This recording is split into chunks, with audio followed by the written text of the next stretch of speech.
Israel now says it will allow limited amounts of humanitarian aid to Palestinian civilians in Gaza following a request from President Biden. The president's brief trip to Israel comes as tensions in the region escalate following a deadly explosion at a Gaza City hospital. With Hamas and Israel blaming each other, Biden revealed information the U.S. has received about the strike. The Gaza Health Ministry now says nearly 3,500 people have been killed, and Israel's government reports 1,400 deaths. We have team coverage throughout this hour. Let's begin with Tina Kraus. She is live once again in Tel Aviv for us tonight with details on the president's trip. Tina? Maurice and Christine, President Biden is backing Israel's account of that deadly blast on the hospital in Gaza, saying it appears to be, quote, the work of another team, referring to Palestinian militants misfiring a rocket from within Gaza. President Biden's high-stakes trip here to Tel Aviv comes 11 days after Hamas launched its deadly attack on Israel. President Biden left Israel after paying a wartime visit to the U.S. ally as it fights Hamas in the wake of the Palestinian terror group's brutal attacks. You can't look at what has happened here to your mothers, your fathers, your grandparents, sons, daughters, children, even babies, and not scream out for justice.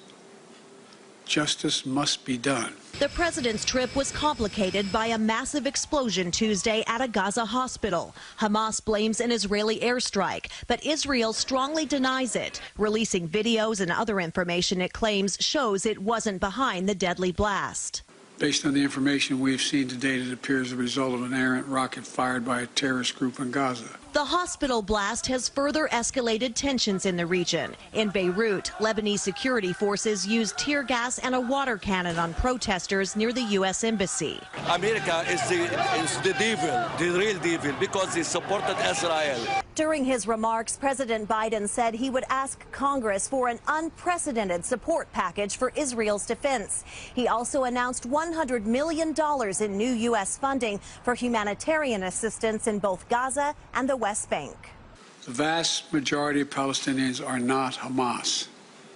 Hamas does not represent the Palestinian people.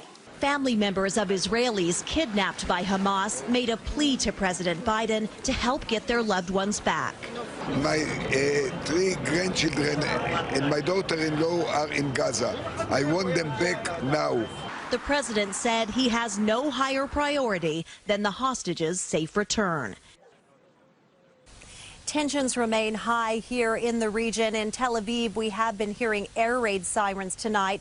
Every time we hear those, we, of course, need to take shelter. And each time I go into that room here at the hotel, I see the same little boy, a 3-year-old named David, with his mother taking cover, watching cartoons on his laptop.